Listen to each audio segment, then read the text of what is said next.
अस्सलामु अलैकुम वरहमतुल्लाहि वबरकातुहू। नाज़रीन इकराम, आप देख रहे हैं दीन और दुनिया एक साथ विद मौलाना पॉडकास्ट। मैं हूं आपका होस्ट मोहम्मद अबू बकर। नाज़रीन इकराम, आज का हमारा पॉडकास्ट का जो मौजू है वो है उम्रा। बहुत सारी दुनिया उम्रे पर जाती है और जो नहीं गए हैं आज तक, सबका इरादा है कि अल्लाह हमें अपने घर की ज़ियारत नसीब फरमाए।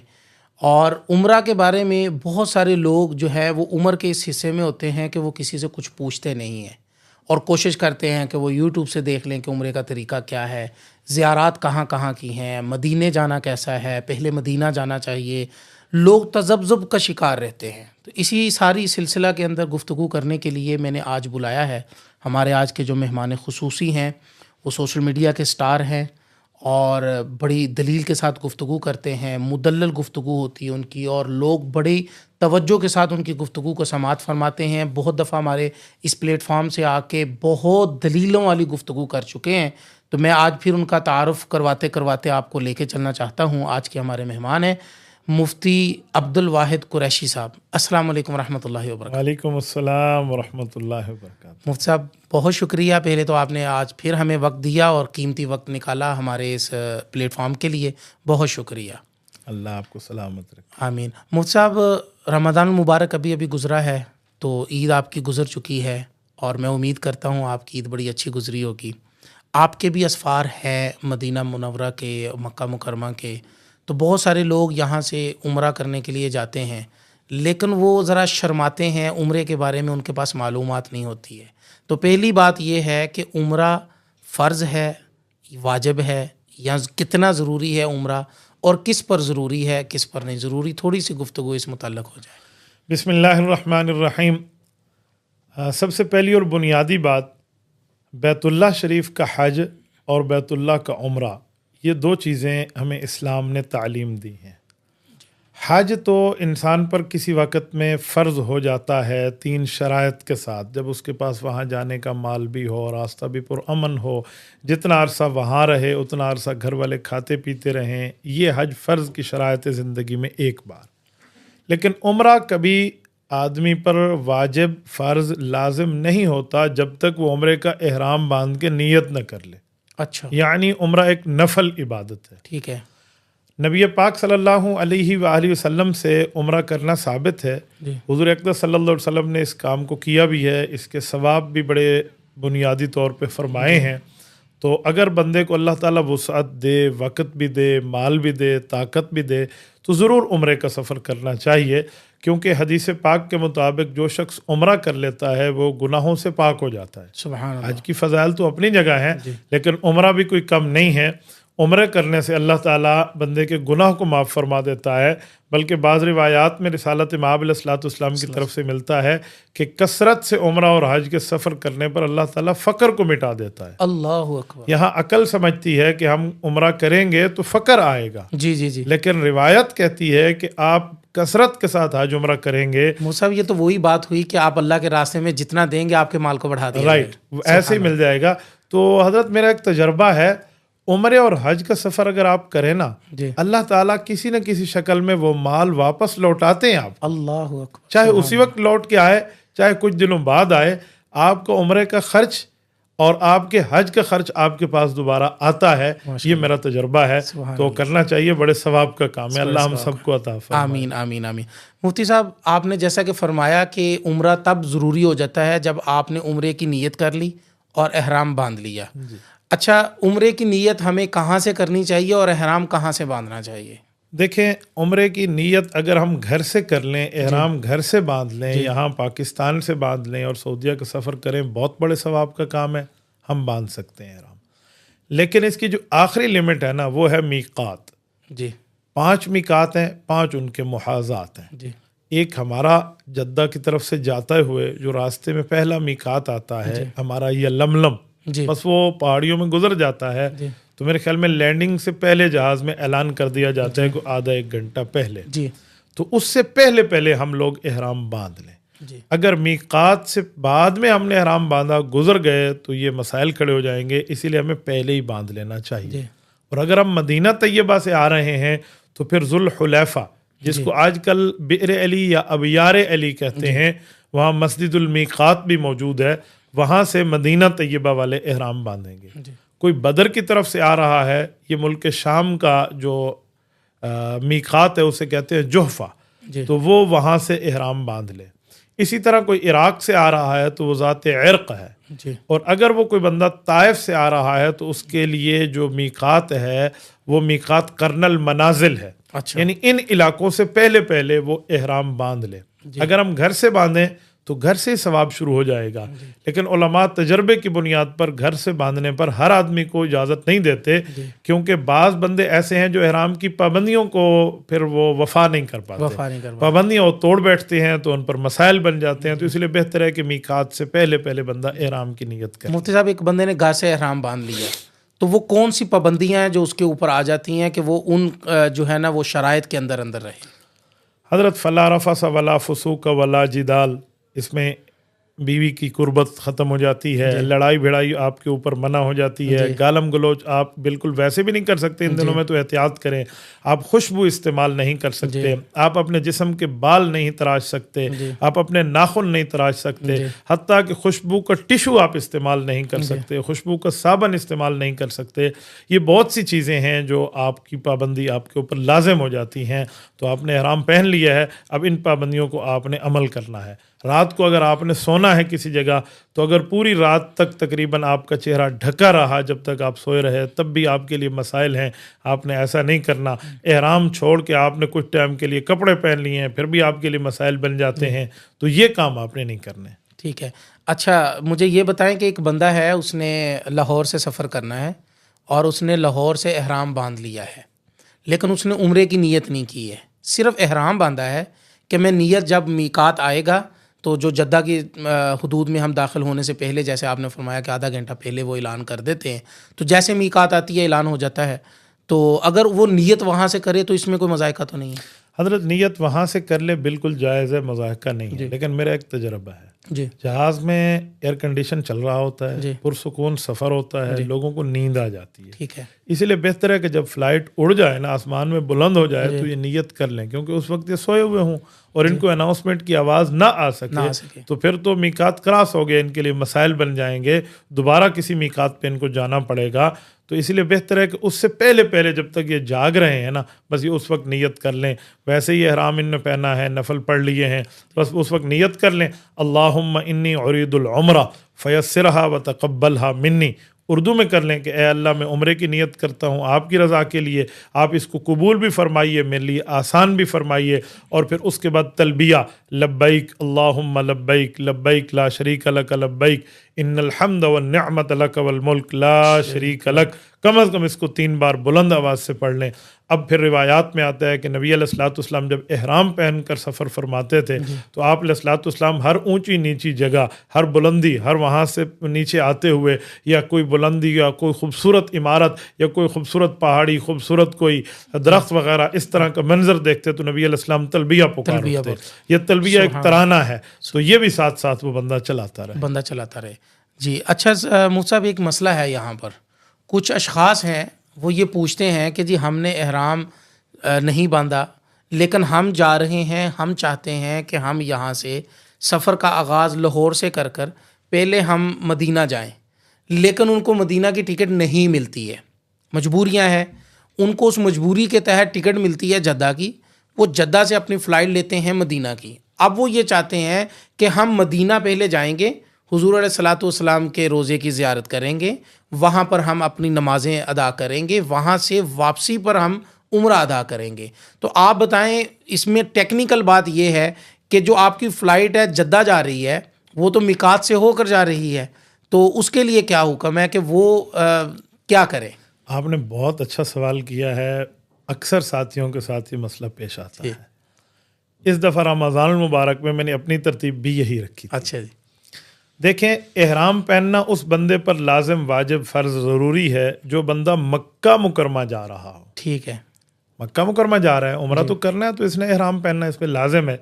ये बंदा मक्का मुकरमा नहीं जा रहा, ये जा रहा है मदीना तैयबा। ये लैंडिंग करेगा जद्दा में। जद्दा मदीना मक्का मुकरमा से 80 किलोमीटर पहले है। ठीक है। अगरचे मीकात क्रॉस हो गया लेकिन हुदूद हरम में नहीं एंटर हुआ, क्योंकि हुदूद हरम बिल्कुल करीब जाके अरफात से बाद आता है। जी। तो ऐसे आदमी पर एहराम पहनना वाजिब नहीं है, लाजिम नहीं है, कोई दम नहीं है, क्योंकि इसने मक्का मुकरमा जाना ही नहीं है। ये जद्दा जाकर जद्दा से वाया मदीना चला जाएगा तो ऐसा आदमी कपड़ों में जा सकता है, अगरचे इसने मीकात क्रॉस कर लिया हो। अच्छा, माशाल्लाह मुफ्ती साहब, बड़े अच्छे तरीके से आपने इस मसले के ऊपर रोशनी डाली है। आप मुझे ये बताइए कि जब एहराम इंसान बांध लेता है, उम्रा करने वाला, उसको हम वहाँ पर अक्सर औकात में हाजी कहा जाता है, जी, बेशक वो उम्रे के पर जा रहा है। मुअतमिर है। हाँ जी। तो हाजी ने एहराम बांध लिया है, एहराम बांधने के बाद सबसे पहला काम वो क्या करे? देखिए, एहराम उसने बांधा है, एहराम के बाद वो 2 रकात नमाज नफल पढ़ेगा। जी। 2 रकात नमाज नफल पढ़े और नफल पढ़ के वो उम्रे की नीयत करना चाहे तो उस वक्त कर ले, और उसके बाद वो दुआ कर ले कि या अल्लाह मैं सफ़र शुरू कर रहा हूँ, अल्लाह इस सफ़र को मेरे लिए आसान फरमा। तो सबसे पहला काम उसके लिए 2 रकात नमाज नफल पढ़ना है, फिर नीयत करना है, फिर उसके बाद 3 मरतबा बुलंद आवाज़ से इसके लिए तलबिया कहना है।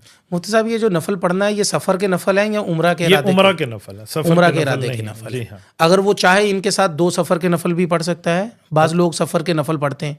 मैं एक छोटी सी बात आपकी खिदमत में अर्ज करूँ। नफल में तवस्सो होती है। जी। तवस्सो का माना यह कि आप 2 नफल पढ़ रहे हैं, आप उसमें इशराक की नियत कर लें, आप उसमें सवाब में मस्जिद के आने की नियत कर लें, तहियतुल मस्जिद की नियत कर लें, सलातुत तौबा की नियत कर लें, सफ़र की नियत कर लें, वो सारे हो सकते हैं।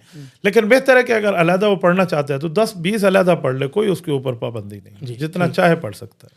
अच्छा, इसके अंदर खाने पीने की कोई ममानियत नहीं है?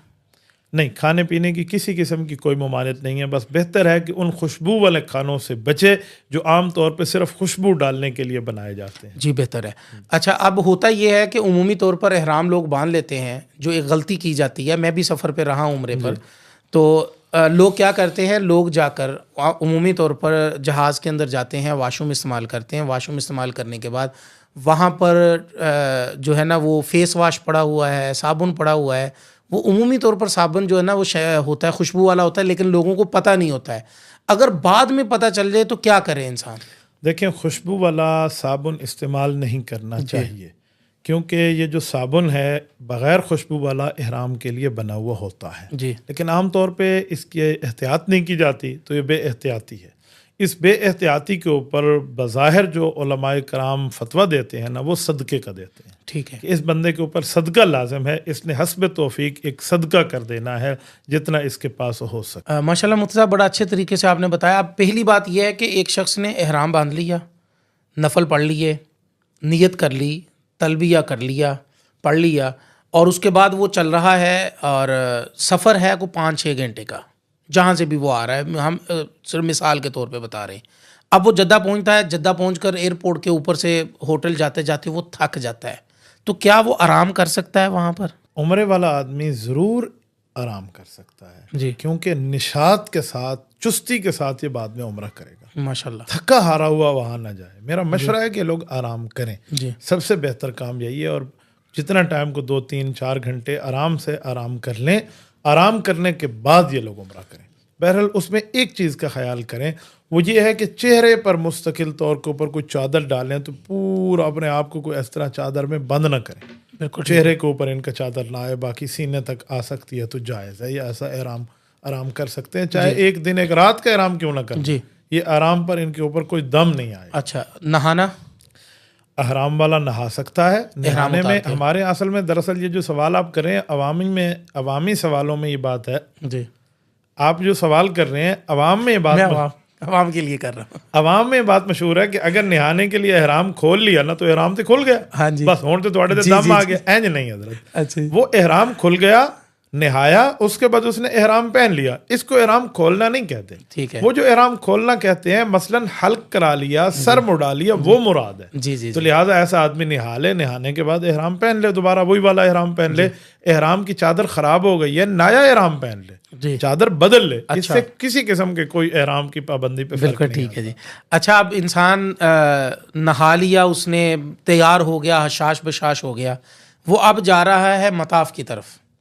मताफ के अंदर जाते हुए उसकी जो एक ख़ास कैफियत होती है, आप भी उस कैफियत से गुज़रे होंगे, मैं भी उस कैफियत से गुज़रा हूँ।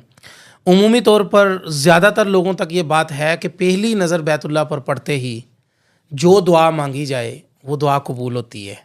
तो इसके ऊपर मेरा अपना एक नज़रिया है, लेकिन आपसे मेरा सवाल है, मैं बेसिकली तो आपसे सवाल करने हैं। तो आप बताएं कि मीकात जाते हुए जैसे ही इंसान जैसे ही मताफ की तरफ जा रहा है, पहली नज़र बैतुल्लाह के ऊपर पड़ी है, तो वो क्या सिलसिला है, क्या दुआ मांगनी चाहिए? इंसान तज़ब्ज़ुब का शिकार होता है, हज़ारों दुआएं होती हैं, सैकड़ों दुआएं होती हैं, कौन सी दुआ मांगनी चाहिए? इमाम आज़म अबू हनीफ़ा नौमान बिन साबित रहमहुल्लाह जो सहाबा कराम के शागिर्द हैं, जी इनको साथियों ने नोट किया था कि ये कौन सी दुआ मांगते पहली नज़र में। तो जब यानी कि ये आज का मसला नहीं है, ये आज ये का तब नहीं से है। चल जी। रहा है। हज़रत इमाम आज़म अबू हनीफ़ा रहमहुल्लाह जब मताफ में दाखिल हुए और काबतुल्लाह शरीफ को देखकर दुआ मांगी, तो अब हर बंदा चाहेगा दुनिया मांगूँ, आखरत मांगूँ, औलाद के लिए मांगूँ, बीवी के लिए मांगूँ, कारोबार के लिए मांगूँ, क्या। तो इमाम साहब ने जामे दुआ मांगी। दुआ ये मांगी, अल्लाहुम्मा जअलनी मुस्तजाबत दावात, अल्लाह, ए अल्लाह आज के बाद मेरी हर दुआ कबूल फरमा। आमीन। तो ऐसी दुआ मांगे जो दुआ बाकी दुआओं को अपने अंदर ले ले।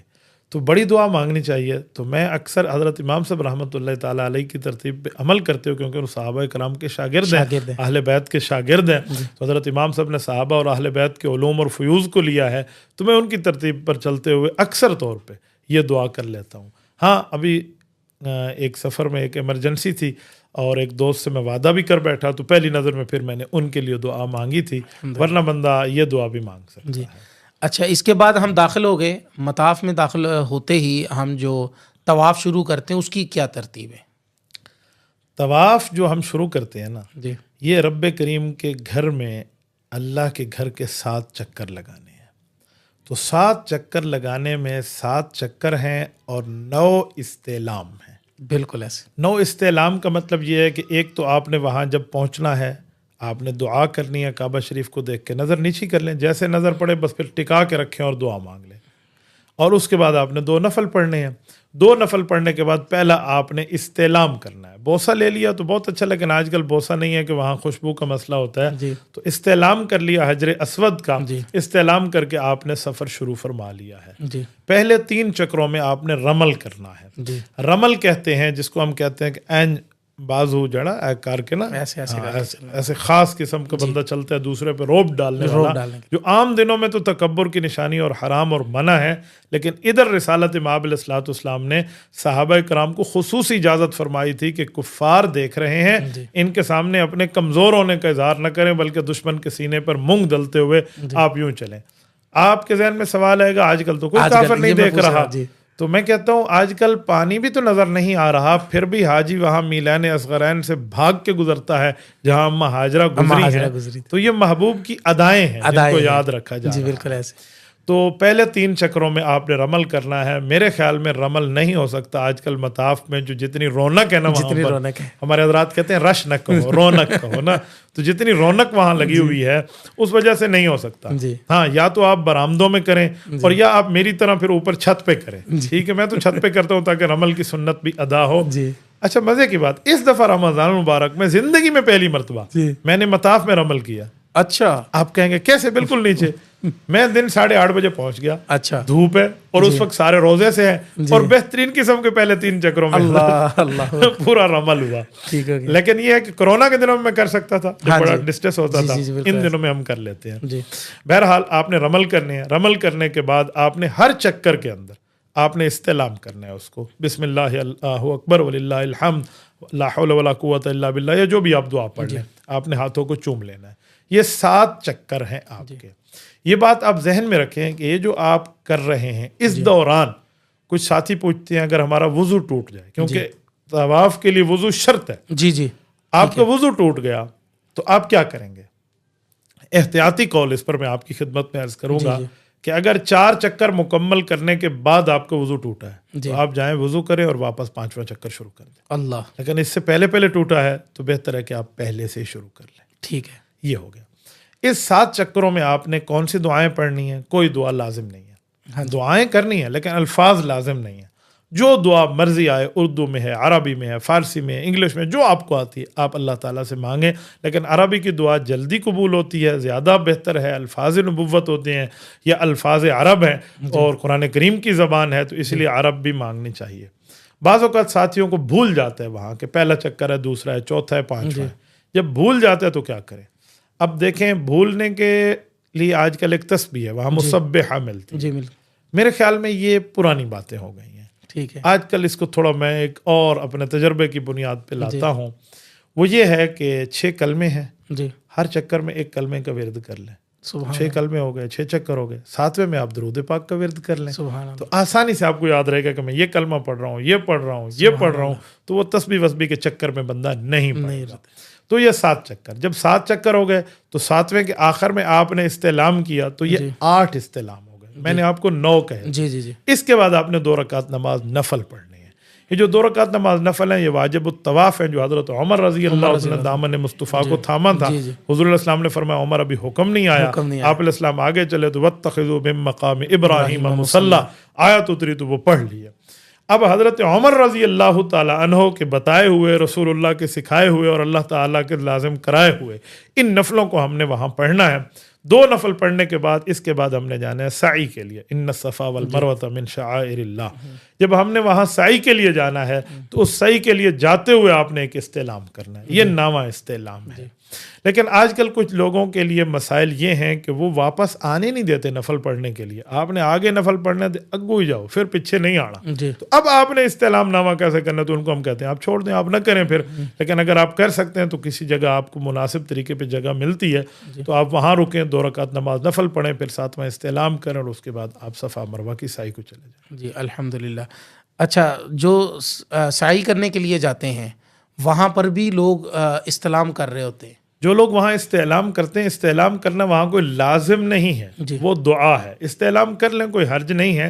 वो ये है कि जिस वक्त हम सफ़ा के चक्कर शुरू करते हैं तो नबी पाक सल्लल्लाहु अलैहि वसल्लम की आदत मुबारक थी, आप अलैहिस्सलाम सफ़ा में उस जगह पे चढ़ के जिस जगह से काबतुल्लाह नज़र आ रहा हो तो वहाँ दुआ फरमाते थे। कुछ लोगों ने इसको इस्तेलाम समझ लिया है, तो बहरहाल दुआ असल मसनून है, वहाँ पर दुआ कर ली जाए, फिर उसके बाद मरवा पे जाएं। मरवा पे दुआ लाजिम नहीं है, कर लें तो बेहतर है, क्योंकि आपका चक्कर वहाँ ख़त्म हो गया, मरवा से दूसरा चक्कर आपका शुरू हो जाए। ये तवाफ़ की तरह नहीं है कि यहाँ से शुरू तो यहाँ पे ख़त्म, ये तो 14 चक्कर बन जाएंगे फिर। तो फिर आप वहाँ से करें, फिर यहाँ आए, फिर आखिर में। तो ये इस्तेलाम के बजाय दुआ मसनून है, तो दुआ कर ली जाए तो ज़्यादा बेहतर है। अब यहाँ से सफ़ा से एक चक्कर शुरू हुआ, मरवा पे ख़त्म हो गया, मरवा से वापसी सफ़ा तक 2 चक्कर हो गए, राइट, ऐसे ही है। और जहाँ पर उन्होंने वो ग्रीन लाइटें लगाई होती हैं वहाँ पर मर्दों को भागना है, जी हाँ, और औरतों को नहीं भागना है। यहाँ पर आपके दिमाग में एक सवाल शायद वो ये होगा कि देखो, भागी तो औरत थी, हाँ जी, तो अब औरतें भागें। हाँ जी, भागी औरत है, अब औरतें नहीं भागती, मर्द भाग रहे हैं। भाई वजह क्या है? देखिए, जब औरत भागी थी उस वक्त पर्दे का प्रॉब्लम नहीं था, सही, उस वक्त कोई मर्द वहां देखने वाला गैर महरम मौजूद नहीं था। अगर ऐसा मामला होता तो औरतों को भी आज इजाजत होती, लेकिन आज तो रश है वहां पर, और औरत की जिस्म की जीनत के जाहिर होने का खतरा है। तो इस पर तरतीब ये है कि मर्द ने भागना है तो गोया वो अपनी औरत का नुमाइंदा बन के उसकी तर्जुमानी के तौर पे भाग रहा है। तो इसीलिए उन जगहों में भागने की भी तरतीब है, ऐसे दौड़ना नहीं है तेजी से, बस वो एक रिहर्सल है, एक तरतीब है, एक याद है, जो आपने उस तरह थोड़ा सा आम चलने में तेजी से चलना है। ये अल्लाह हम सबको अता फरमाए। अच्छा हज़रत, पीछे आपने जो मताफ का तज़किरा किया, अगर कोई फैमिली के साथ है तो क्या तरीक़ाकार है वहाँ पर मताफ में जो है वो तवाफ़ करने का? फैमिली के साथ मतलब बेगम के साथ है, अपनी बेगम का हाथ पकड़ा हुआ है, उसको साथ लेके चल रहा है। हाथ पकड़ने का हजरत बिल्कुल जायज़ है। आप बेगम का हाथ पकड़ के तवाफ़ करें तब भी जायज़ है। आप बेगम के साथ ऊपर हाथ रख के उसकी हिफाजत के लिए उसको चलाएं तब भी जायज़ है। उसको आगे रख के आप पीछे दोनों हाथ ऐसे उसकी सिक्योरिटी और डिफेंस के लिए रख के चलें तब भी जायज़ है, बिल्कुल बेहतर है। मैं तो अल्लाह पाक का शुक्र अदा करता हूँ, अल्हम्दुलिल्लाह बेगमात के साथ मैंने तवाफ़ किया। अच्छा, माशाल्लाह, समझे? माशाल्लाह। हाँ, बेगमात के साथ कई मरतबा। ये 2 है या 3 है? वहाँ पर एक मरतबा 2, फिर दूसरी दफ़ा 2, यानी इस तरह ना, तो 4 अल्हम्दुलिल्लाह मुकम्मल है। मेरी बात का मतलब था कि ये भी सआदत अल्लाह ने अता फरमाई। मैंने कई मरतबा वहाँ अरब को देखा है, तो ऐसे सर के ऊपर हाथ रख के या कंधों पे हाथ रख के अपने आलिया की हिफाजत करते हुए, वहाँ एक रश का सिलसिला होता है, तो उस पे बंदा अगर लेकर चले तो बहुत बेहतर है, जाया जा सकता है। अच्छा, कुछ लोग ऐसा कहते हैं कि जी ख़वातीन चूँकि आराम से चलती हैं, मर्द वहाँ पर आपने फरमाया कि तेज़ चलने का हुक्म है और अकड़ कर चलने का हुक्म है, तो कुछ लोग कहते हैं जब ख़वातीन साथ है तो हम तेज़ नहीं चल सकते हैं, तो उसके लिए क्या हुक्म है? ये तो आपने मेरे ख्याल में कुछ लोगों के दर्द दिल को छेड़ दिया है। ये बात ठीक है कि हर जगह साथ साथ नहीं चल सकते। कहीं मर्द ने तेज चलना है, औरत को तेज चलने का हुक्म नहीं है, और मर्द ने रमल करना है, औरत को रमल का हुक्म नहीं है। इस हद तक तो बात ठीक है, लेकिन ये एक तगय्युर यसीर है, छोटी जितना जगह होती है, कुछ मीटर्स ही है, तो लिहाजा उस पर चल के ठहर जाए, अपनी बीवी के आने का इंतज़ार करे तो बहुत बेहतर है। बीवी भी तो इसका घर में आने का रोज़ाना इंतज़ार करती है कि रात को कब आएंगे मेरे खामन साहब, मेरे मियाँ बाहर गए हुए हैं, तो इतना इंतज़ार करना मसला नहीं है इसके लिए। बेहतर है ये अपने हाथ पकड़ के चले या जैसे चले, पर इस्तेलाम के लिए बहरहाल उस वक्त या दुआ के लिए हाथ छोड़ दे। अच्छा, एक और चीज़ है, यानी कि हम वहाँ पर बाज़ दफ़ा कुछ लोग उम्र के उस हिस्से को पहुँच जाते हैं कि वो वहाँ पर इतना लंबा जो है वो चल नहीं सकते हैं, तो वो थक जाते हैं। थकने की सूरत में अगर वो बैठ जाएं वहाँ पर, पानी पी लें, थोड़ा सा इंतज़ार कर लें, तो इसमें कोई मज़ायका है? कोई हर्ज नहीं है, कोई हर्ज नहीं है। बैठ भी सकते हैं, आराम भी कर सकते हैं, पानी भी पी सकते हैं। बिल्कुल ठीक है, बिल्कुल ये कर सकते हैं। इनके लिए बेहतर है कि ये फिर भी अगर पैदल करना चाहते हैं तो करें। हर कदम पे वो कहते हैं 500 साल जहन्नम से दूरी है। जितने कदम होंगे उतना सवाब होगा। लेकिन अगर ये लोग सवारी पे कर लें तो बहुत बेहतर है इनके लिए। आजकल तो सवारी की पूरी तरतीब है वहाँ पर, तवाफ़ के लिए अलग और सफ़ा मरवा की साई के लिए अलग। इस साल अभी रमज़ानुल मुबारक में जो इन्हें 1445 हिजरी में ओपन किया है, वो तो बाकायदा ऊपर गाड़ियों के लिए अलहदा रूट बना लिया। अच्छा, पहले तवाफ़ के लिए व्हील चेयर होते थे या उनके अपने वो ऑटोमेटिक स्कूटर होते थे, आजकल तो बाकायदा गाड़ी है। गालिबन को 35 रियाल एक आदमी का लेते हैं। वो जो मरीज़ लोग हैं उनको वहाँ बिठा दें और उनको 7 चक्कर पूरे के पूरे कराएं। उस गाड़ी के अंदर 15-15, 20-20 आदमी आ सकते हैं। अल्लाह अल्लाह, बेहतरीन किस्म की उनकी ऑटोमेटिक वहाँ की गाड़ियाँ हैं। तो वो उसमें कोई पैदल चलने वाला भी नहीं होता, उसमें कोई व्हील चेयर वाला भी नहीं होता, तो बड़ी आसानी के साथ हो सकते हैं। उसमें बाकायदा वो लोग उसके लिए रुकते हैं, वक्फा करते हैं कि आप इस्तेलाम कर लें, तो उनके ऊपर वो तरतीब है। तो बेहतर है अगर मजबूरी है तो ये सफ़ा मरवा भी उसी पे कर ले और तवाफ़ भी उसी पे कर ले, लेकिन मजबूरी रियल होनी चाहिए, हकीकी होनी चाहिए। ये नहीं है कि बस आज थका हुआ हूँ तो मैं इस तरह कर लूँ, मुनासिब नहीं है फिर कर। मुफ्ती साहब, 2-4 चीज़ें हैं मताफ़ के अंदर जिनका ऊपर मैं आपसे कुछ सवाल पूछना चाह रहा हूँ। एक तो मीकात के अंदर हजर असवद है, उसके ऊपर कुछ रोशनी डालें। मताफ़ के अंदर है, हजर असवद है, उसके ऊपर कुछ रोशनी डालें कि ये कब वहाँ पर लगाया गया और कहाँ से ये हजर असवद जन्नत से आया, तो इसके ऊपर थोड़ी सी रोशनी डालें। मुख्तलिफ़ किस्म की रिवायात हैं जी। उलमाए कराम फरमाते हैं कि हजर असवद हजर अबियज़ था, जी, सफ़ेद था, जी। आदम अलैहिस्सलाम जन्नत से साथ लाए थे। बाज़ कहते हैं आदम अलैहिस्सलाम को हज़रत जिब्राईल अलैहिस्सलाम ने जन्नत से ला के दिया था, और इन्होंने आकर इसको यहाँ नस्ब फरमाया जब हज़रत आदम अलैहिस्सलाम ने काबतुल्लाह की तामीर अव्वल फरमाई। हज़रत आदम अलैहिस्सलाम की तामीर अव्वल इतनी मशहूर नहीं है, तामीर जदीद हज़रत इब्राहीम अलैहिस्सलाम की मशहूर है, तो लोग उसको याद करते हैं। आप गए हैं काबतुल्लाह शरीफ, आपने वहाँ देखा होगा क्लॉक टावर से हटकर एक सफ़ा पैलेस है जो वहाँ की रॉयल फैमिली, जी बिल्कुल है। वो जो पैलेस उनका एक महल बना हुआ है, ये जबल अबू कुबैस पे है। जबल अबू कुबैस इस कायनात में, इस धरती का सबसे पहला पहाड़ है। अच्छा, उस पहाड़ के पत्थर उठाकर हज़रत आदम अलैहिस्सलाम ने काबतुल्लाह बनाया था। ये वो पहाड़ है जिस पर इक़्तरबतिस साअतु वनशक़्क़ल क़मर, नबूवत की उंगली ने अल्लाह के हुक्म से चांद के 2 टुकड़े किए। जी, सुभान अल्लाह। इस पहाड़ के पत्थर उठाकर तामीर अव्वल हुई है, और इसी पहाड़ के पत्थरों से तामीर जदीद हज़रत इब्राहीम अलैहिस्सलाम। अल्लाहु अकबर। ये जबल अबू कुबैस का जब ये बना लिया गया तो हजर असवद लाकर हज़रत आदम अलैहिस्सलाम ने यहाँ नस्ब फरमाया था। ठीक। लोग ये कहते हैं, अब मैं इस बारे में सिर्फ आपको एक तारीखी रिवायत कह रहा हूँ, आप इसको यूँ न समझें कि कुरान हदीस का हर्फ है। जी। रिवायात ये कहती हैं कि ये हजर अबियज़ था, सफ़ेद था, लोगों ने इस्तेलाम किए, रब्बे करीम के करम से गुनाह माफ़ हो जाते हैं, तो वो गुनाह इसके अंदर आ जाते हैं जिसकी वजह से काला हो गया। बहरहाल अल्लाह जाने, जो भी हो। नबी पाक सल्लल्लाहु अलैहि वसल्लम ने इसका बोसा लिया है। हज़रत उमर ने फरमाया था, पत्थर ना तो किसी को फ़ायदा देता है ना नुकसान देता है, लेकिन मेरे महबूब सल्लल्लाहु अलैहि वसल्लम ने तुझे बोसा लिया तो मैं इसीलिए बोसा कर रहा हूँ, तो बड़ा एक मुबारक अमल है। तो आज तक दुनिया तरसती है वहाँ बोसा लेने के लिए। तो ये हजर असवद का है।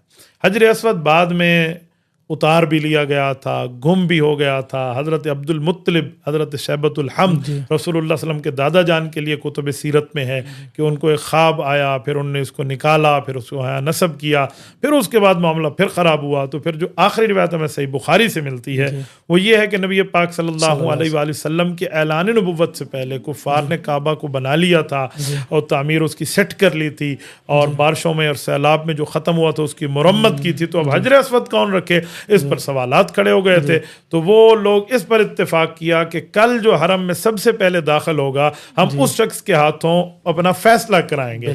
वो सबसे पहले इत्तेफाक से रसूलुल्लाह सल्लल्लाहु अलैहि वसल्लम दाखिल हुए तो उन्हें आप अलैहिस्सलाम को सादिक और अमीन तो मानते थे, फैसला हुजूर की खिदमत में रखा। तो रिसालत इमाम अलैहिस्सलाम ने फरमाया हर कौम का सरदार इसको नस्ब करने पर तुला हुआ है, तो बेहतर है कि तुम सब लोग इत्तेफाक कर लो, एक चादर में रखो और हर बंदा उसके तरफ को पकड़ के और वहाँ आसानी से ले जाए। तो सब ने इत्तेफाक किया, ये ले गए, हुजूर ने अपने हाथों से नस्ब फरमाया। सुभान अल्लाह। तो ये हजर अस्वद की तारीख है। अल्लाह ताला हम सबको उसका बोसा अता फरमाए और वही फजीलत और सआदत भी अता फरमाए। आमीन आमीन आमीन। यहीं पे मताफ के अंदर एक जगह है रुकने यमानी, राइट। वहाँ पर बहुत सारे लोगों ने देखा है, आपने भी देखा होगा कि वहाँ पर एक थोड़ी सी जो है ना वो दराड़ भी आई हुई है। वो दराड़ ना बढ़ रही है ना कम हो रही है, ना आज तक उसको किसी ने रिपेयरिंग करने का कहा, ना किसी ने सोचा। तो थोड़ा सा रुकने यमानी के बारे में बताएं कि ये क्या है और इसकी क्या फजीलत है और क्यों रुकने यमानी उसको कहा जाता है। काबा शरीफ के 4 रुकन हैं असल जी। में। कुछ लोगों ने सिर्फ रुकन यमानी को एक अपने ख़ास नज़रिया के लिए मशहूर किया है। काबा का एक रुकन रुकन यमानी है, एक रुकन रुकन इराकी है, एक रुकन रुकन शामी है, एक रुकन रुकन हजर अस्वद है। जी। ये 4 रुकन है। तो उनमें जो रुकन यमानी है ये हजर अस्वद से पहले है, सेकंड लास्ट रुकन है, उसके बाद लास्ट हजर अस्वद है। ये स्टार्ट भी और लास्ट भी। जी। नबी अलैहिस्सलातु वस्सलाम ने इसका हाथ से इसको मस किया है, इस रुकन को, अल्लाह, दुआ भी मांगी। जी। इतनी सी इसकी हकीकत है, बाकी कोई उस पर दरार नहीं है हजरत। मैंने उसको जाके देखा है, जी। पत्थरों का बना हुआ है, इतना पुराना बना हुआ है, वो बनने के कोई डिज़ाइन आ जाते हैं, वो इस तरह की तरतीब है। मैंने बाकायदा गिलाफ इधर उधर करके जितनी जगह थी उससे भी नीचे यूँ हटा के देखा कि मामला क्या। कुछ लोग कहते हैं यहाँ हज़रत फ़ातिमा बिनते असद रज़ी अल्लाह ताला अन्हा, हज़रत अलीउल मुर्तज़ा रज़ी अल्लाह ताला अन्हो की वालदा मुकर्रमा सहाबिया रसूल हैं, हज़रत अबू तालिब की ज़ौजा हैं। तो वो यहाँ से गई थी, काबा फटा था, वो गई थी, वो निकली थी। मेरे ख्याल में सेहत की रिवायात ये नहीं पहुंचती, तो हमें वो बात करनी चाहिए जो ऑथेंटिक हो और ज़रूरी है। जी, जज़ाकल्लाह। अच्छा मुफ्ती साहब, इसके अंदर इसी तरह थोड़ा सा काबातुल्लाह के साथ जगह है जिसको हम हतीम कहते हैं, वो जगह है, उसकी क्या अहमियत है, क्या फजीलत है, क्या वो बैतुल्लाह का ही हिस्सा है या नहीं, इसके बारे में थोड़ा सा। हतीम काबा बैतुल्लाह का ही हिस्सा है। सुभान अल्लाह। जिसने हतीम के अंदर नमाज पढ़ी गोया उसने काबा शरीफ के अंदर नमाज। सुभान अल्लाह। जिस वक़्त अहले मक्का ने काबा की तामीर की थी रिसालत इमाम अलैहिस्सलाम के ऐलान नबुव्वत से कुछ वक़्त पहले, तो उनके पास हलाल के पैसे इतने थे कि उन्होंने इस जगह तक अपने पैसे लगाए थे। आगे वो हराम के पैसे तामीर कर सकते थे, पर उन लोगों ने हराम के पैसे नहीं लगाए थे। अल्लाह ने कुफ़ार से भी ऐसा काम लिया, तो उन्होंने इसकी छोटी सी मुंडेर लगा कर ना इसको ऐसे ही रख दिया था। तो ये जगह है, इस जगह पर जाना चाहिए जी। और नबी अलैहिस्सलातु वस्सलाम की रहमतुल लिल आलमीन ही देखें। हुज़ूर अलैहिस्सलाम जब मेराज पे तशरीफ़ ले गए, हज़रत उम्मे हानी के घर से बाहर आए, तो हुज़ूर अलैहिस्सलातु वस्सलाम यहाँ सोए। यहाँ से आप अलैहिस्सलाम का शक्के सदर हुआ और फिर यहाँ से जिब्राइल अमीन लेके गए जो हतीम की जगह है। अच्छा, मैं यहाँ पर एक जुमला कहता हूँ, रिसालत इमाम काबा शरीफ के अंदर से भी जा सकते थे जी, इधर से क्यों गए? कई वजूहात। एक वजह तो यह काबा के अंदर बुत थे, आप अलैहिस्सलाम बुत के मामलात में। एक और वजह भी है, उम्मत के गरीबों पर रसूलुल्लाह की शफकत है। सुभान अल्लाह। कल रसूलुल्लाह सल्लल्लाहु अलैहि वसल्लम को बता दिया गया हो जी कि ये तो बादशाहों के लिए दर खुलेगा, अल्लाह, ये तो हर बंदे के लिए नहीं खुलेगा। अल्लाह, आपका गरीब आया और उस जगह को देखना चाहा कि जहाँ से मेरे नबी अलैहिस्सलातु वस्सलाम ने मेराज के सफ़र की इब्तिदा की है, तो वो न जा पाया, तो उसके दिल में तो अरमान रह गया। लिहाजा आप अलैहिस्सलाम ने यहाँ से सफ़र शुरू फरमाया, जहाँ हर अमीर भी जा सकता है, हर गरीब भी जा सकता है। सुभान अल्लाह, सुभान अल्लाह। इसी तरह हज़रत माशाल्लाह हतीम के बारे में आपने बड़ी प्यारी गुफ्तगू फरमाई। इसी तरह वहाँ पर एक जगह है जहाँ पर उन्होंने जंगला लगाया हुआ है, जो आपने पहले भी ज़िक्र किया, जिसको मकाम इब्राहीम कहा जाता है, जहाँ पर वो पत्थर मौजूद है जिस पर खड़े होकर, जिसको अल्लाह पाक ने लिफ्ट बना दिया था जिस पर खड़े होकर हज़रत इब्राहीम अला नबीना व अलैहिमुस्सलातु व तस्लीमात ने जो है ना वो काबतुल्लाह की तामीर की थी। तो उसका क्या मकाम है, उसको देखना कितना ज़रूरी है, उस पर नफल पढ़ना कितना ज़रूरी है और उसकी क्या अहमियत है, थोड़ा सा उसके ऊपर। ये जो मकाम इब्राहीम है ना, जी ये इस जगह पे नहीं था जी। ये तो इंतज़ामी तौर पे यहाँ लाया गया। अच्छा ये जबल अबू कुबैस का एक पत्थर है। अच्छा, वो इस जो आपने पत्थर को बतौर लिफ्ट इस्तेमाल हुआ है, बल्कि उलमा कहते हैं ये खुद ब खुद हज़रत इब्राहीम अलैहिस्सलाम के लिए आसानी पैदा करता था। वो बाकायदा इससे तामीर से मदद लेते थे। हज़रत इब्राहीम अलैहिस्सलाम के यहाँ पाँव भी नस्ब है। हाँ जी, पाँव में जितना फासला है ना वो नस्ब वो भी वहाँ नजर आ रहा होता है। हज़रत इब्राहीम अलैहिस्सलाम का ये मकाम है जी तो इसको यहाँ लाया गया, फिर इसको सोने के इस जगह में बंद करके इस तरह कर। हज़रत उमर रज़ी अल्लाह तआला अन्हु ने इसके लिए दुआ जो हज़रत रसूलुल्लाह सल्लल्लाहु अलैहि वसल्लम से अर्ज़ की थी तो आयत उतर गई। तो मैं मकाम इब्राहीम मुसल्ला में ये नहीं है कि आपने इसी जगह ही पढ़ने। अच्छा, आजकल रौनक ज़्यादा है वहाँ पर, तो आप उस जगह पढ़ें तो आप आवाम के लिए मसाइल पैदा कर रहे हो नफल। तो बेहतर है कि पूरा मताफ मकाम इब्राहीम है। अल्लाह, ये बड़ी मज़े की बात है। ये बहुत सारे लोगों को कंफ्यूजिंग है कि लोग उसी मकाम पर पढ़ते हैं नमाज, वो उस मकाम से हटते नहीं हैं। हजरत उस मकाम पे नफल तो हो जाएंगे लेकिन जो अवाम के हुकूकुल इबाद मुतासर होंगे उससे, हर बंदा अगर वहीं ठहर जाए तो बड़े प्रॉब्लम्स क्रिएट हो जाएंगे। लिहाजा बेहतर है कि आप पूरे मताफ में किसी जगह भी आप पढ़ लें नमाज, तो मकाम इब्राहिम की नमाज शुमार होती। जी बिल्कुल ठीक है। अच्छा, पीछे से हमने एक बात बहरहाल जो आपने दरमियान पूछा कि इसको देखना चाहिए या छूना चाहिए, देखना चाहिए, ज़ियारत करनी चाहिए, बिल्कुल ठीक है, लेकिन इसको डायरेक्ट छूने में इस तरह की कोई सवाब का लिखा हुआ होना साबित नहीं है कि आपने नहीं छुआ तो आपका उम्रा ही नहीं होगा। तो ऐसा कुछ भी नहीं है, बस इतनी सी बात है कि एक मुबारक चीज़ है, इसकी ज़ियारत करें। जी अल्हम्दुलिल्लाह। हज़रत हम पीछे एक बात मेरे जहन में वो आ रही थी कि चूँकि हम बैतुल्लाह शरीफ के अंदर जाते हैं तो एहराम बांधने के दरमियान ना हमसे एक बात छूट गई है। जो हम चप्पल पहनते हैं उसके बारे में थोड़ा सा आपसे मैंने पूछना था। वो सवाल अब मैं दोबारा मेरे जहन में आया तो मैंने कहा मैं आपसे सवाल करूं। आपका जो पाँव है ना, पाँव की उभरी हुई हड्डी है जी, आप ऐसे चप्पल पहने जिससे उभरी हुई हड्डी वाजे होनी चाहिए। ठीक है। आप आमतौर पे वो मर्द औरत दोनों के लिए नहीं, औरत के तो एहराम का मामला और है, ठीक है, ये मर्द की मैं बात कर रहा हूँ। ठीक है। तो उसने जो ऊपर वो रखनी है ना अपनी चप्पल, वो उसके पट्टियों वाली चप्पल ले ले ताकि जिसको हम कैंची कहते हैं पंजाबी कैंची वाली कर लें। तो उससे यह है कि हड्डी वाजे रहे, बस इस तरह करें। आम चप्पल नहीं होनी चाहिए, जुराब नहीं होनी चाहिए, ये आप जहन में रख लें। बिल्कुल ठीक। मौजे वगैरह की तरतीबों में अगर आपने बचना है 100%, बिल्कुल ठीक है, तो आपने वो चप्पल इस्तेमाल करने हैं। रहा औरत का मसला, हजरत औरत का एहराम उसकी वही कपड़े हैं, कपड़े हैं उसके लिए कोई नया हिजाब या नए कपड़े औरत के लिए नहीं है। बस इतना फ़र्क है कि जो उसके चेहरे का पर्दा है ना वो उसके चेहरे पे लगे नहीं। हमारी ख़वातीन ने पता नहीं अल्लाह इनको हिदायत अता फरमाए, इनने क्या समझ लिया, ये समझती है उधर जाके पर्दा ही ख़त्म हो जाता है। जो इधर से पर्दादार खातून गई है उसने हिजाब पहना और अपना चेहरा 100% खोल लिया, ऐसा कुछ भी नहीं है। अच्छा, ऐसा कुछ भी नहीं है, चेहरे का तो पर्दा है और आपने अपने लिए कोई हेड की टोपी इस्तेमाल करके आगे से उसको, हाँ जी, कोई कपड़ा हमने देखा है ये जो मलेशियन आते हैं, इंडोनेशियन आते हैं, उन्होंने वो कैप ली होती है, कैप के आगे से वो पर्दा जो है ना, अंदाजा लगाएं जो मुल्क कलमे के नाम पे बना इन लोगों का हाल और है, और जो गैर कलमे के नाम पे बना है वो लोग इसका इस्तेमाल करते हैं। और उसके अंदर छोटे छोटे सुराख होते हैं, जाली लगी होती है कि यानी कि उनकी हवा पूरी जो है ना वो चेहरे की जो ना आसानी के लिए होती है, वो बिल्कुल ऐसे लपक रही होती है और नीचे तक होती है, उनका चेहरा नजर नहीं आ रहा। बस हजरत ऐसे ही हो जी। हजरत अम्मा जान आयशा रजी अल्लाह तआला अन्हा फरमाती थी हम यूं कपड़ा लटका देते थे जी, जब कोई सामने आता था, नहीं होता था तो हम कपड़ा चेहरे से हटा लगते थे कि बस चेहरे पर न लगे। ये औरत का एहराम है। बाकी औरत 100% पर्दे में होगी, अपना बूट पहने या जो भी पहने, अपनी जुराब इस्तेमाल करे, नो इशू। जब हम ये मसला बताते हैं ना, लोग कहते हैं औरत के चेहरे का पर्दा कहाँ से साबित है। मैं कहता हूँ खुदा के बंदे, पर्दा है ही चेहरे का जी, बुनियादी तौर पे, बाकी तो है ही। वो कैसे? फिर मैं इनको एक हदीस पाक सुनाता हूँ। ये जो हदीस पाक में है कि अगर आपने वाकई निकाह करने का इरादा कर लिया है जी 100% जी, तो हदीस पाक में है कि उसका चेहरा देखने की इस मियाँ को गुंजाइश है। इन्न फी आयुनिल अंसारी शै, अगर चेहरे का पर्दा ना होता तो क्यों फरमाया कि इसके लिए गुंजाइश है। अल्लाह, फिर तो सबने देखा हुआ होता ना। कमाल है, कमाल है। ये जो लफ्ज है कि आपने उस वक्त उसको देखना है जिस वक्त आपने निकाह का पूरा इरादा कर लिया है, उस वक्त की गुंजाइश है कि आप एक नजर देख सकते हैं जी। तो ये एक नज़र तब देखा जा सकता है जब आम हालात में पर्दा हो, वरना हमारे लोग पता नहीं कहाँ से लेकर आते हैं कि औरत के चेहरे का पर्दा नहीं है। कमाल है, कमाल है। अच्छा हज़रत, यहीं पर ना एक सवाल है ख़वातीन के हवाले से।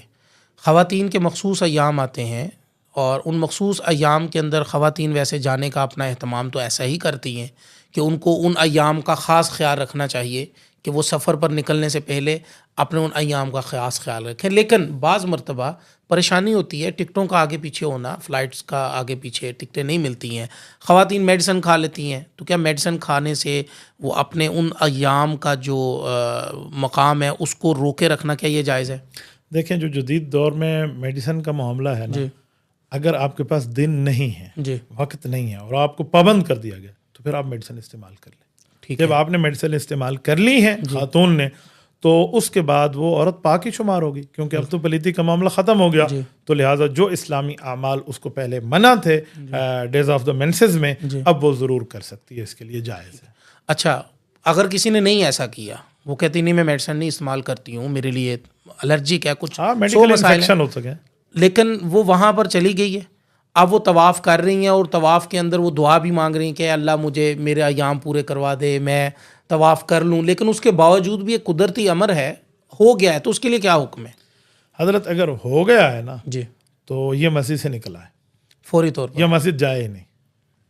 हाँ जी, जी, कबूल हो गई जी, नहीं हो गई तो फिर इसको मस्जिद के मामलात नहीं करने होंगे। फिर इसका इहराम अगर इसने नियत की हुई है फिर लंबा हो जाएगा इसका मामला, और अगर इसके पास दिन नहीं है फिर उसके ऊपर दम है, ये दम दे दे, अल्लाह अल्लाह खैर सल्ला। ठीक है। लेकिन हज़रत वो जैसे ही उसको उस हालत में ये जो है ना, वो जिसको हम इंग्लिश में पीरियड्स का मामला कहते हैं, उस हालत में शुरू हो चुके हैं कि वो तवाफ़ कर रही थी, हज़रत उसका उम्रा अब एक्सटेंड हो गया, ठीक है, ये फ़ौरन वापस निकले, जिस वक्त पाक होगी फिर जाकर ये सारे अमाल करेगी।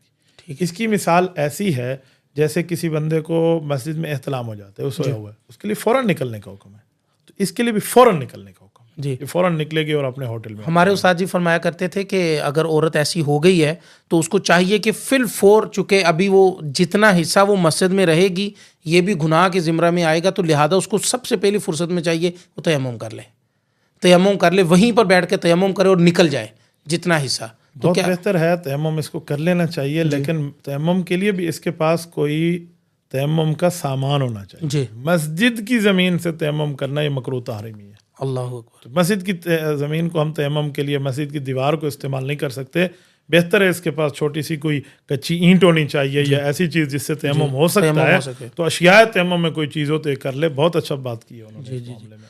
तो इसी तरह औरत वहाँ से निकल गई है, अब वो क्या करे, उतने दिन इंतज़ार करे पाकी का, और उसके बाद वक्त भी है। आजकल तो आपको पता है कि इन्होंने वीज़े का ऐसा मामला कर दिया है कि आप जितना मर्जी वक्त चाहें वो 3 माह आप रह सकते हैं, कोई मसला नहीं है आपके लिए।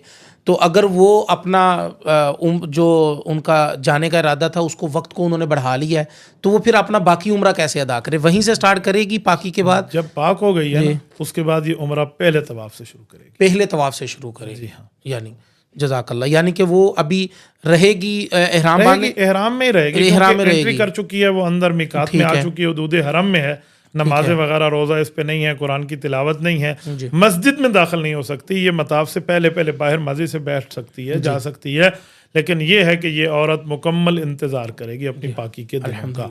अच्छा, इसी तरह हम चल रहे थे कि सफ़ा मरवा पे जाके हमारा उम्रे का इख्तिताम होता है, सफ़ा से शुरू होता है और मरवा पे जाके ना हमारे वो 7 चक्कर पूरे हो जाते हैं। 7वां चक्कर वहाँ पर पूरा हो जाता है, वहाँ पर शुक्राने के 2 नफल पढ़ते हैं बाज़ लोग। हाँ, पढ़ सकते हैं।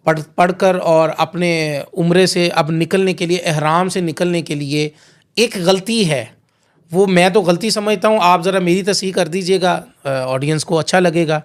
मैं समझता हूँ, जो मैंने अपनी आंखों से देखा था कि ख़वातीन एक दूसरे के बाल काट रही होती हैं, वो एक जो फिंगर के मुताबिक एक बाल काटना होता है, खातून ने भी कोई भी लार पकड़ कर, तो क्या ख़वातीन एक दूसरे के बाल काटने से वो उम्रे से एहराम से निकल जाते हैं? पहले अपने बाल काटे, पहले अपने बाल काटे, पहले अपने बाल काट ले। अब ये हलाल हो गई, अब दूसरे के बाल काटे नहीं, पहले अपने बाल खुद काट ले, काट सकती है, कोई मसला नहीं है, कोई मसला नहीं। और मर्द भी अपना हलक खुद कर सकता है? जी बिल्कुल कर सकते हैं, मर्द अपना बहरहाल महारत होनी चाहिए, ये ना जख्मी कर बैठे खुद को। बेहतर है कि ये बंदा किसी वैसे उलमा के पास बड़ी महारत है, सारी जिंदगी मदरसों में। नहीं, मेरे ख्याल में मैं तो नहीं कर सकता अपना हल खुद ना। तो बहरहाल औरत अपने बाल खुद काट सकती है, ठीक है, लेकिन पहले काट ले, उसके बाद दूसरे के काटे। ये ना हो कि ये एहराम में और दूसरों को जो ना इसने काम तमाम तरतीब शुरू कर दी है, ऐसा नहीं है। औरतों के पास कैंची होनी चाहिए, लेकर जाएं और वहां से खुद काट लें अपने बाल। बिल्कुल ठीक। अब वो एहराम से निकल गए हाँ हैं, जी। एहराम से निकलकर इनका ये उम्रा पूरा हो चुका है, ये औरत का उम्रा पूरा हो गया, मर्द ने जाके हल्क कराना है। हलक करना है। अब यहाँ हल्क और कसर का मसला भी सब। जी जी जी कुछ लोग कसर करा लेते हैं जी और समझते हैं कि बस ये ठीक है। अब कसर कैसी है मैं आपको समझाऊं। कसर अगर करानी है, यानी आपने कटिंग, तो कम से कम एक पोरे के बाल हों, वो चारों तरफ से कटें, एक एक पोरे जितने, चारों तरफ से, ठीक है। ये कसर है। लेकिन अगर आप हल्क कराते हैं, 100% टेंड कराते हैं, तो ये आपके लिए बहुत बड़ा सवाब है। जी नबी पाक सल्लल्लाहु अलैहि वसल्लम के सहाबा बैठे थे, आप अलैहिस्सलाम ने कसर वालों को भी देखा, हल्क वालों को भी देखा। जी आप अलैहिस्सलाम ने फरमाया, ए अल्लाह, जिनने हल्क कराया है इनकी मगफरत फरमा, इन पर रहमत फरमा। अल्लाहु अकबर। जो बैठे थे जिसने कराई थी कसर, जी उसने या रसूलल्लाह लिल मुखस्सिरीन, हुजूर ने फिर फरमाया, अल्लाह जिनने हल्क कराया इन पे रहमत फरमा, इनकी मगफरत। अल्लाहु अकबर। उसने फिर अर्ज किया, आप अलैहिस्सलाम ने फिर कसर वालों के लिए 3 बार दुआएं की। सुभान अल्लाह। उसने चौथी बार गोडे फाड़ लेने, या रसूलल्लाह साढ़े वास्ते। तो हुजूर पाक अलैहिस्सलाम ने फरमाया, अल्लाह इनकी भी फरमा दे। अल्लाहु अकबर। इससे पता चला कसर वाले को एक दुआ है, एक दुआ हल्क है। वाले को 3 दुआएं तीन दुआएं हैं। रिसालत सुभान महमूद अल्लाह। अलैहिस्सलाम की, इसलिए हल्क कराना चाहिए। जी सुभान अल्लाह, सुभान अल्लाह, क्या बात है। अच्छा, बाज लोगों के मसाइल होते जी। हैं, उनके सर में छोटी छोटी रोड़ियां हैं या कोई तकलीफ है। हमारे यहाँ एक हाजी साहब ऐसे बुजुर्ग थे, तो उनके लिए कसर है। जी वो अगर वो कराएंगे तो जख्मी हो जाएंगे हल्क से, तो उनको कसर में इंशाअल्लाह अल्लाह ताला हल्क का सवाब हल्क का स्वाद है, क्योंकि नीयत तो उनकी हल्क की है, बस वो जख्मी होने की वजह से नहीं करवाना पा रहे। अच्छा, यहाँ पर एक तो हमारा मसला हो गया कि यहाँ पर उम्रा अल्हम्दुलिल्लाह हमारा कंप्लीट हो गया। जी। अब एक दो मसाइल हैं जो बड़े पेचीदा मसाइल हैं। बाज़ लोग जाते हैं, वो कहते हैं कि जी मैंने पहला उम्रा अपनी तरफ से कर लिया, अब दूसरा उम्रा मेरे वालिद साहब इंतकाल फरमा चुके हैं, मेरी वालदा इंतकाल फरमा गई हैं, मैं उनकी तरफ से कर रहा हूँ। मैं कहता हूँ यार पहले आप नीयत तो दुरुस्त करें, उनके लिए, उनके सवाब के लिए करें, आप उनकी तरफ से ना करें, वो तो दुनिया से रुखसत हो चुके हैं। तो क्या उनकी इसाले सवाब के लिए उम्रा बेहतर है या तवाफ़ बेहतर है? बहरहाल उनके दिलों के हाल को अल्लाह जानता है। जी। नीयत के अल्फाज वो तब्दील कर लें तो बेहतर है कि मैं उम्रा कर रहा हूँ अपनी तरफ से, इसका सवाब भेजूंगा अम्मा जान, सुभान अल्लाह। इसका सवाब भेजूंगा अब्बू जान को, इसका सवाब भेजूंगा उस्ताद मुकर्रम। जिंदा मुर्दा किसी को भी आप उम्रे का सवाब भेज सकते हैं। अच्छा, जरूरी नहीं है कि फौतशुदा को आप भेज सकते हैं, आप जिंदा को भेज सकते हैं। कितने दोस्त हैं जिनने मुझे उम्रे गिफ्ट किए हुए हैं, हजरत हमने किया, हमने सवाब आपको दे दिया। तो अल्लाह सबको जज़ा खैरत आप फरमाए। तो उम्रा आप किसी को भी दे सकते हैं, करें अल्लाह के लिए कि करना मैंने है, सवाब किसी को भी मैं भेज सकता हूँ। तो इस तरह करना बहुत बड़ा अजर है, बहुत बड़ा सवाब है। जी हाफिज़ साहब, मैं आपको एक बात बताऊँ, मैंने उम्रा नबी पाक सल्लल्लाहु अलैहि वसल्लम के लिए, उम्महातुल मोमिनीन के लिए, सहाबा इकराम के लिए, सब के लिए किया। सुभान अल्लाह। अल्हम्दुलिल्लाह साथियों से भी कराए हैं ताकि उनको सवाब जाए। जिस दिन मैंने उम्रा रिसालत माब और सहाबा के लिए किया, जो कैफियत उस वक्त मिलती है ना, अल्लाह, वो कैफियत मुझे अपनी अम्मा, अब्बा, अपनी दादी, दादा जान रहमहुमुल्लाह, नानी जान, नाना जान, जब उनके लिए मैंने किया ना, मेरे वालिद मोहतरम ने मेरे लिए दुआ मांगी थी, मेरी आंसुओं से दाढ़ी तर हो गई थी। सुभान। मैंने अब्बा के लिए उम्रा किया, मैंने कहा या अल्लाह, इस बंदे ने मुझे आपसे मांगा। बहरहाल मेरी बात का मतलब है कि वालिदैन के लिए करना बहुत बड़े अजर और सवाब का। मैं उस अपनी कैफियत को बयान नहीं कर सकता जो मैंने अपने दादा जान के लिए और अपनी वालदा के लिए, अपने वालिद के लिए किया था। और उसमें जो कैफियत बंदे की बनी थी, वो कैफियत बहुत कम बनती है बंदे की। सुभान होना चाहिए। सुभान अल्लाह, अल्लाह सुभान ताला हम सबको अता फरमाए, अल्लाह करम और फजल का मामला फरमाए। आमीन आमीन आमीन आमीन आमीन। अच्छा हज़रत, उम्रा मैंने इसी सवाल के अंदर किया था आपसे सवाल, उसका भी जवाब दे दीजिए कि उम्रा ज़्यादा सवाब है या अकेला तवाफ़ का ज़्यादा सवाब है? देखिए, तवाफ़ का सवाब उम्रे के बाद सबसे बड़ी इबादत है। सुभान अल्लाह। लेकिन यहाँ एक छोटी सी मैं करेक्शन कर दूं कि तवाफ़ में कुर्ब काबा हासिल होता है ना, इसलिए इसका तवाफ़ ज़्यादा उम्रे करने से बेहतर है आप काबा का तवाफ़ कर लें। ठीक है, आप तवाफ़ करके भी भेज सकते हैं जी। लेकिन एक फ़र्क है, ये 11 महीनों का मसला है जी, ये रमज़ान का मसला नहीं है। ठीक है। क्योंकि रमज़ानुल मुबारक में हज करना नबी पाक सल्लल्लाहु अलैहि वसल्लम के हदीस का मफ़हूम है, जिसने रमज़ान में हज किया कान हज्जतम मइया, उसने अपने नबी के, जिसने रमज़ान में उम्रा किया, इसने नबी पाक के साथ गोया हज किया। सुभान अल्लाह। तो रमज़ान मुबारक में तवाफ़ के साथ उम्रा भी ज़्यादा बेहतर हो जाता है। सुभान अल्लाह। तो रमज़ान मुबारक का मामला और है, और आम दिनों में तवाफ़ कर लिया जाए तो ये ज़्यादा बेहतर है। बल्कि बाज़ रिवायात तो मैंने यहाँ तक भी देखी हैं कि अगर किसी शख्स ने ज़िंदगी में 50 तवाफ़, 50 चक्कर नहीं, एक तवाफ़ 7 चक्कर है, जी 50 तवाफ़ इसने पूरे कर लिए हैं, जी। तो इसकी मग़फ़रत यकीनी हो जाए। अल्लाह अकबर, अल्लाह अकबर, सुभान अल्लाह। अच्छा हज़रत, ज़्यादातर उम्रे के लिए कौन सा, जैसे आपने बात की रमज़ान मुबारक, क्या बात है, बहुत उम्दा बात है, इसलिए रमज़ान मुबारक में हज जैसा रश होता है, ये बात हज से ज़्यादा, हज से ज़्यादा रश हो जाता है। ठीक आप फरमा रहे हैं, होकर आया हूँ ना, जी जी, मिलियंस में बंदे हैं हज़रत, मिलियन में। लेकिन हज रमज़ान मुबारक के अलावा रबीउल अव्वल में बहुत कसरत के साथ लोग जो है ना उम्रे पर जाते हैं। रबीउल अव्वल में शायद इसलिए जाते हैं लोग उम्रे में कि रबीउल अव्वल में रिसालत मआब अलैहिस्सलाम की पैदाइश भी है जी और रिसालत मआब अलैहिस्सलाम का दुनिया से रुखसती भी। जी और रबीउल अव्वल में रसूलुल्लाह सल्लल्लाहु अलैहि वसल्लम का तज़किरा वैसे ही ज़्यादा हो जाता है। जी तज़किरा तो पूरे साल चलता है, जी जी लेकिन रबीउल अव्वल में इस हैसियत से ज़्यादा हो जाता है कि नबी अलैहिस्सलातु वस्सलाम के साथ इस महीने को निस्बत है, तो इस वजह से लोग जाते हैं। वैसे रबीउल अव्वल में ख़ास करके सिर्फ रबीउल अव्वल का उम्रा करने में आप उसको सवाब की कोई हदीस सुना दें, ऐसी हदीस हमने आज तक नहीं देखी है। ये लोगों को पता होना चाहिए। जी हाँ, हमारा जो मासूम तबका है, दुनियादार तबका है, वो बेचारे यही समझ रहे होते हैं कि भाई सबसे ज़्यादा सवाब तो रमज़ान में है, रमज़ान के बाद सबसे ज़्यादा सवाब जो है वो रबीउल अव्वल में है, तो वो इसलिए भागते हैं कि रबीउल अव्वल में हमने उम्रा करना। आपने देखा होगा ग्रुप जितने बनते हैं उम्रा के लिए, वो ज़्यादातर तादाद हमारे पंजाब से ग्रुपों की जो बनकर जाती है वो रबीउल अव्वल में होता है। आप देख लीजिएगा या आप अपने किसी दोस्त से वहाँ से पूछिएगा कि रमज़ान के बाद सबसे ज़्यादा रश वहाँ पर जो पाकिस्तानियों का होता है वो रबीउल अव्वल होता है।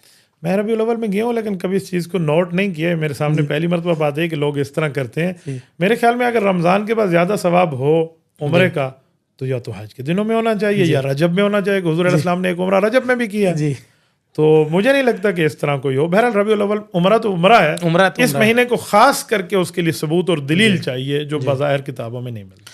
अच्छा, अब आते हैं थोड़ा सा ज़ियारात की तरफ। एक पुराना सोशल मीडिया के ऊपर एक क्लिप्स चल रहा है, किसी आलिम ने उसकी तरदीद की है, तो आप ज़रा उसकी तायीद या तरदीद कीजिएगा कि हम जैसे ही मताफ से निकलते हैं, जो अबू जहल के टॉयलेट्स हैं उसकी तरफ जाते हैं, उसकी तरफ एक जगह है, ज़मीन सारी हमवार है, सारी ज़मीन हमवार है। एक जगह पे जाके ज़मीन थोड़ी सी उभरी हुई है, जैसे पहाड़ उभरा होता है थोड़ा सा, और उसके ऊपर भी मार्बल लगा हुआ है। बाज़ लोग कहते हैं कि जी ये जगह हज़रत अबू बकर सिद्दीक़ रज़ी अल्लाह तआला अन्हु का घर है। एक दूसरा, आपके अगर आपके लेफ़्ट साइड पे अबू जहल की वाशरूम्स हों तो राइट साइड पे आपके हरम शरीफ आ जाता है, हरम मक्की जिसको हम कहते हैं।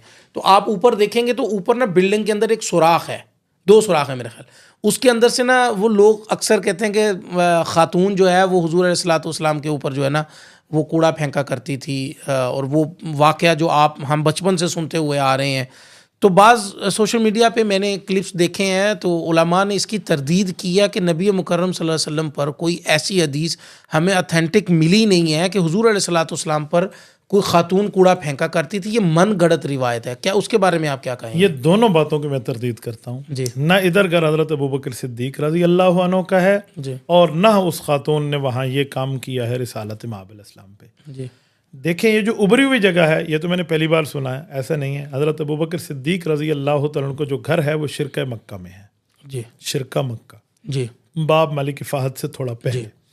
तो जब आप ये बिन दाऊद क्रॉस करके मस्जिद इब्राहिम खलील वाली आगे जाएंगे जी तो शिरका मक्का का होटल है।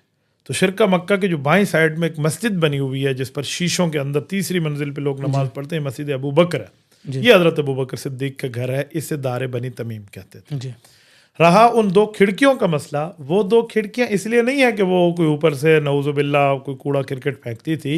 वो 2 खिड़कियां उस जगह पे हैं जहां पर नबी अलैहिस्सलाम ठहरे थे और कुफ़ार ने शक्के कमर का सवाल किया था। आप अलैहिस्सलाम ने अल्लाह से दुआ की थी, चांद 2 टुकड़ों में बदला था, तो वो 2 टुकड़ों में बदलने की वजह से 2 खिड़कियों की बात है।